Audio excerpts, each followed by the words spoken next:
반갑습니다. 전주남교회 청년부 여러분, 오늘도 함께 주일 말씀 영상으로 하나님의 말씀을 나누게 되었습니다. 특별히 말씀을 나누기에 앞서 엊그저께 우리 정부에서 위드 코로나에 대한 어떤 시행 계획에 대해서 이렇게 발표하게 되었는데요. 우리 전주남교회 청년부 여러분도 우리 움츠렸던 그런 신앙의 날개들을 조금 더 펴서 우리 함께 현장에서 예배하면서 또 하나님을 알아가고 또 공동체 기쁨을 나누어 갈 수 있었으면 좋겠습니다. 먼저 오늘 말씀 보겠습니다. 오늘 말씀 로마서 1장 16절에서 17절의 말씀입니다. 함께 읽겠습니다. 내가 복음을 부끄러워하지 아니하노니 이 복음은 모든 믿는 자에게 구원을 주시는 하나님의 능력이 됨이라. 먼저는 유대인에게요 그리고 헬라인에게로다. 복음에는 하나님의 의가 나타나서 믿음으로 믿음에 이르게 하나니 기록된 바 오직 의인은 믿음으로 말미암아 살리라 함과 같으니라. 아멘.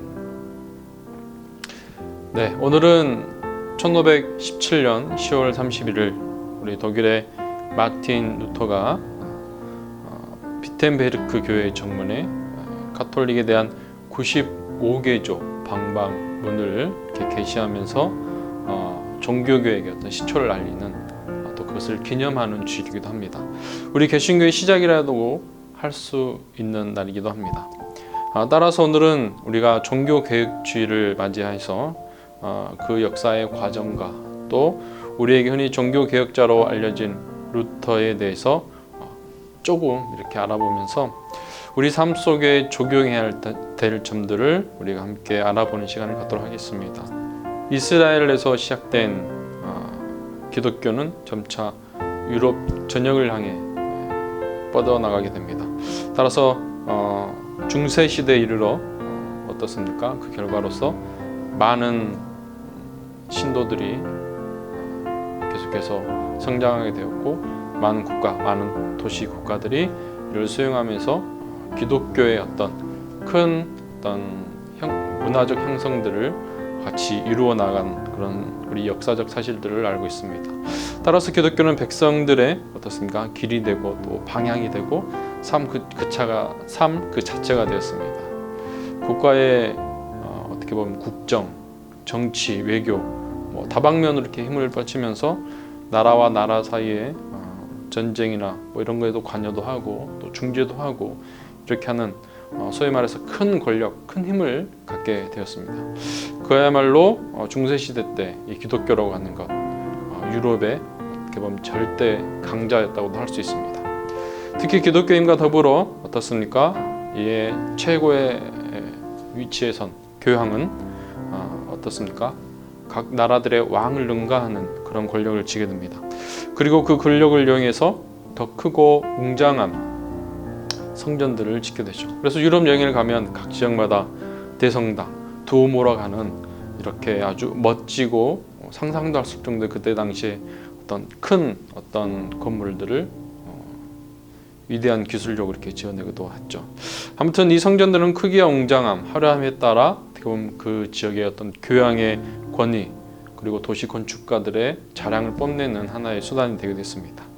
이러한 상황 속에서 기독교는 종교로서의 어떻게 보면 의미를 점차 잃어가고 권력과 부를 더 쫓기에 힘썼던 것이죠. 그리고 더욱더 가속화되어가는 성전 건축의 경쟁 가운데 시민들로부터 많은 세금들을 징수하게 됩니다. 그에 따른 명목으로 시민들에게 면죄부 혹은 면별부라는 이러한 것을 팔기 시작하죠. 면죄부는 뭡니까? 어떻게 보면 죄를 사하고 용서해 준다. 그래서 천국에 이르게 할 수 있다라는 어떤 논리를 가지고 이것을 판매하게 됩니다. 죄를 용서하시는 분 누구입니까? 우리가 조금만 더 곱씹어 생각해 본다면 결국 죄를 용서하시는 분은 하나님인데 어떻습니까?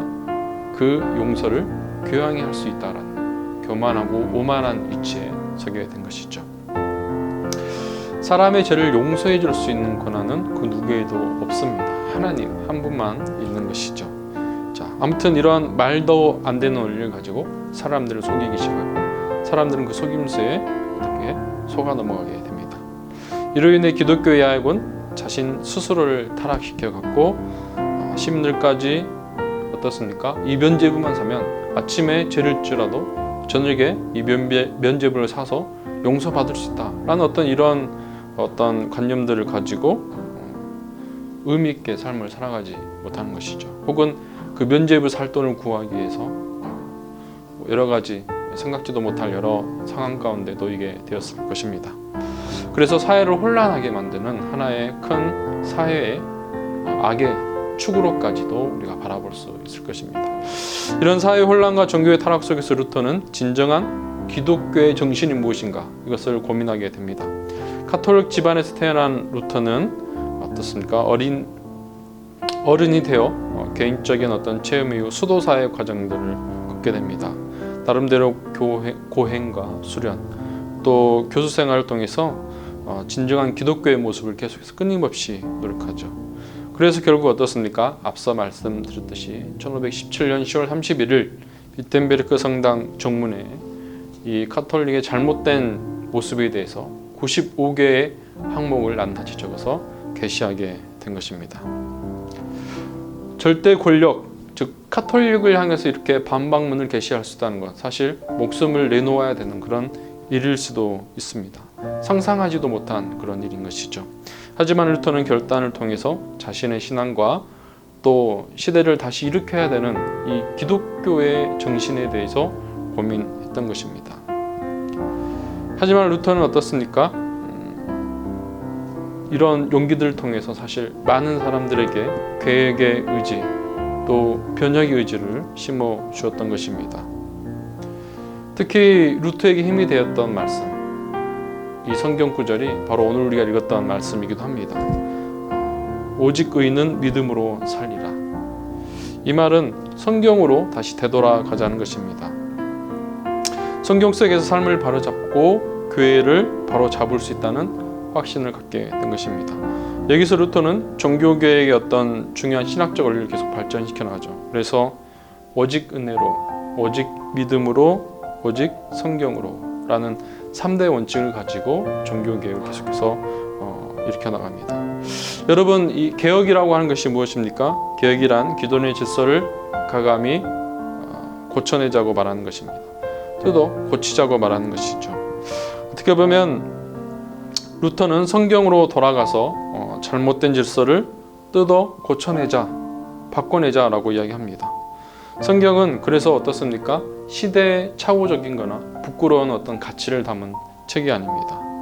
그것은 복음, 이 시대를 올바르게 이끌어갈, 즉 하나님의 의로서 세상을 좀 더 의롭게 발전시켜 나가야 될 그런 지혜를 담고 있는 책이기도 한 것이죠.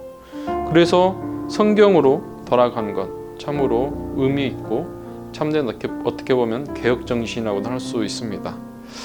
성경은 우리에게 변화를 이룰 의인의 삶을 깨닫게 하고 또 개혁에 믿음을 주는 그런 책이기도 한 것이죠. 종교개혁주의를 맞이해서 우리 교회의 모습, 우리 자신의 모습을 다시 재점검하는 그러한 날로 삼길 소원합니다. 그래서 우리가 믿음으로 신앙을 고백하고 또 우리의 삶을 그럼으로써 변화시켜 나가고 또 이 교회를 변화시키고 세상을 변화시켜 나아가야 될 이 참된 의가 이곳에 담겨 있음을 우리가 확신하고 믿으면서 좀 더 용기를 내어서 나아갈 수 있는 우리 전주 남문교회 청년부 되기를 소원합니다.